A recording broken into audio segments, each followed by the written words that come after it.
20 ming gektarga yangi Toshkent loyihasi qurilyapti. Tushunishingiz uchun Toshkent shahrimiz 43 ming gektarga joylashgan.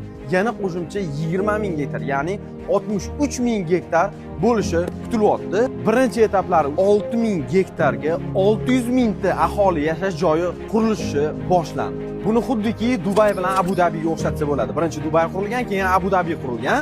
Tushunishingiz uchun bu yerda eng katta musikalniy fontan, eng katta stadion va kommunikatsiyalarning hammasi yer ostidan, ya'ni yangi shahar bo'lgandan keyin eng zamonaviy topoviy konsepsiyada qurilyapti. Toshkent shahri bilan yangi Toshkentni bog'lovchi metro liniya, alohida metro liniyasi uje jarayonlari jadal boshlanib ketgan. Qulayliklariga keladigan bo'lsak, yashil zona qilinyapti. Chunki bilasizlar, havo ifloslanib ketdi. Hozirgi kunda yashil zonaga katta e'tibor qaratilgan. Bundan tashqari, universitet, maktab, bog'cha hammasi shu shahar ichida joylashgan bo'ladi. Loyiha 100% ishonchli, chunki yangi Toshkent direksiyasi davlat nazoratida quriladi.